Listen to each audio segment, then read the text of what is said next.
Say, this is going to be one of those rambling, take it from the top things about what is going on in the United States. And I have never, and I'm old, like I tell everybody, I'm somewhere between Oprah Winfrey and Patti LaBelle. You can go figure that out for yourself. But I have never in my lifetime, including the civil rights movement of the 60s and 70s, I have never seen crazy like I see crazy going on right now.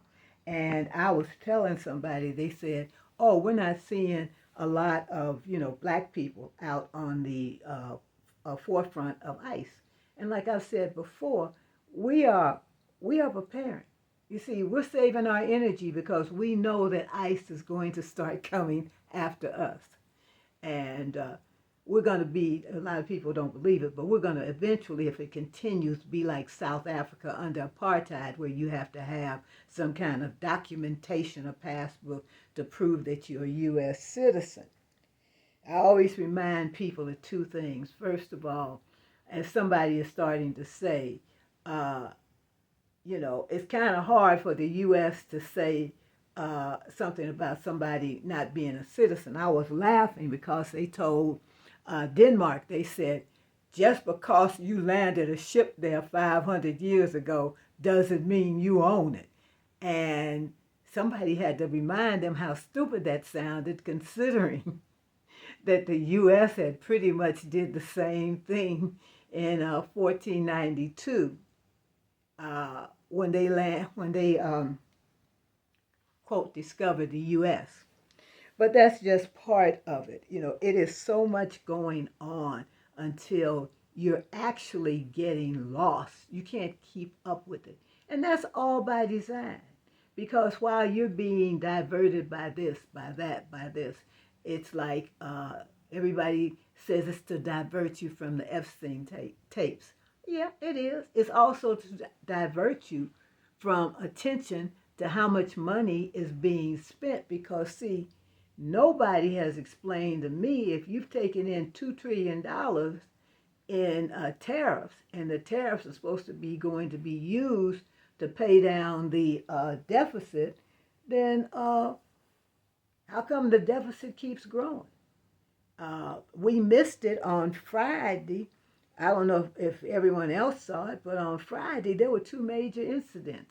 One was that the Japanese stock market did something that they claim, if it continues, they're going to sell off the bonds that they own from the Treasury, from the U.S. Treasury, which may have an impact. BRICS, which is Brazil, I think it's Russia, India, China, and South Africa. They're looking at coming off the U.S. dollar, and a lot of people don't understand that the basic trade is in U.S. dollars. Like when you go someplace, if you go to, like when I was traveling across the African continent, I would go to some cities and they would say they had, in Kenya, they had a certain form of money, and in, Namibia, they had a certain form of money. But it was always based upon the U.S. dollar. We are in hard times. People don't really understand how hard these times are. I also understand on Friday that they did something that was really interesting, and I knew it was coming. I tried to warn people. They looked at me like, "Oh, she just don't know what she's talking about." Uh, when the current occupant of the Oval Office knocked down the White House, there was a court case that kind of went kind of like, nobody paid attention to it. And it said something about he didn't have the authority to do it. And then he came up with the idea, and we started hearing that it was a matter of national security, that they were going to redo the bunker underneath. They were going to fortify and do this and do that. Well, that didn't make too much sense. But on Friday, a judge apparently issued a stop work order, and he ordered them to come into court on Wednesday. This is what I'm getting secondhand. and to bring proof that they have this $400 million to build it. And that proof has to be from the people that have promised to pay the money. And it has to be in the form of a signed agreement. And the other thing that was interesting is that like I said, one of the things they said was that it was a matter of national security in order to redo the bunker. Well, according to this unsealed document from the Secret Service that had to be presented in court, the Secret Service said that, and you have to remember, the loyalty of the Secret Service is not to the individual. It's complicated. I'm going to try to explain it the best way I can. It is to the office of the presidency. So anyway, the Secret Service had issued this report. And like I said, the report said that it presents a danger. Well, right now you got the bunker underneath where the East Wing was, is totally exposed. And supposedly, as I said, they said that the bunker had just been redone, so there was no need to redo it. And to anybody with an ounce of common sense, the White House, if you look at the White House was built for security. It's got small windows. It's not a whole bunch of glass. It's just like your house. This thing is going to be all glass. So I'm waiting to see what they do with that. Now, people say, well, what if they don't, if they put some grass there? Well, if they put grass there, they also may require him, the current occupant of the Oval Office, since he was acting illegally, they may require him to pay for what needs to be built there. And he's got enough money, because don't forget, he controls the money, that $500 million they just got from the Venezuelan oil sale. And it's sitting in a bank in Qatar. In Doha. Okay, in Doha, which is Qatar, but in Doha. Don't ask me why, I don't know. But here's what I'm going to tell everybody. Change doesn't happen because somebody just walks up and says, oops, we want to make change. The change that occurred in this country was because people demanded it. Whether it was the right of women to be able to vote, whether it was the civil rights, human rights, all of that came because people demanded it. So here's what I'm going to tell you. You have an option. And coming up in a few months, most of the states are going to start doing their primary elections. Now, we all know there's an effort underway to stop the elections. But what we need to do is we need to vote.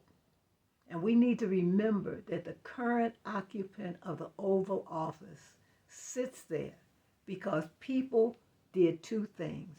First thing was people went to the polls and voted for him. He ended up with I think it was 49% of the vote. It was a real close tie in there. The other thing is that people did not go to the polls and vote. So those people who did not go to the polls and vote actually voted for him through their not voting. So anyway, it's gonna be tough. It's gonna be hard. But like I always tell everybody, I'm black, so I pretty much know about hard times. The reason black folks aren't that, vocally out there is because we've been through this. We know what it is. Right now,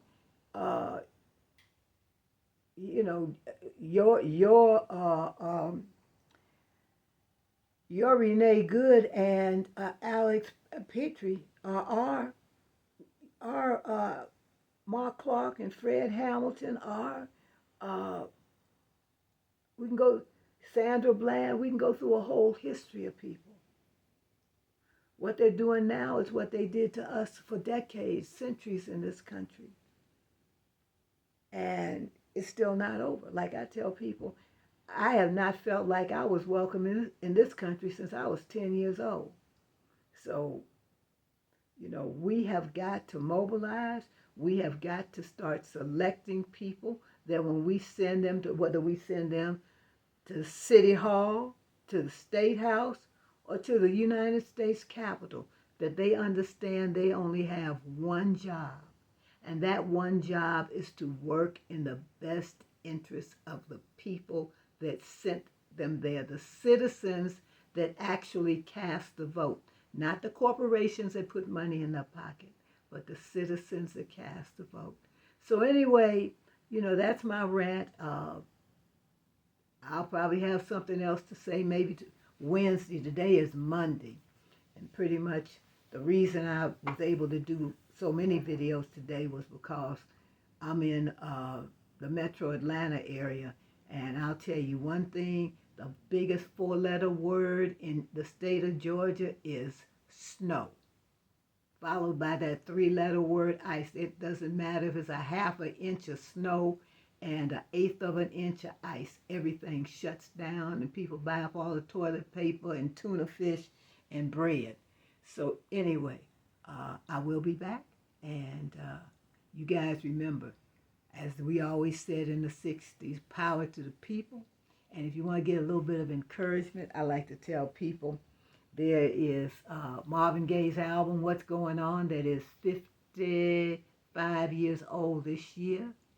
There is Bob Dylan's The Times They Are Changing. And all you have to do is listen to that, throw in a little bit of Harvest for the World. You'll get motivated and you'll realize that very little has changed. Y'all have a good night. And once again, I always forget, don't forget to subscribe, to like, and to comment. Y'all have a good evening.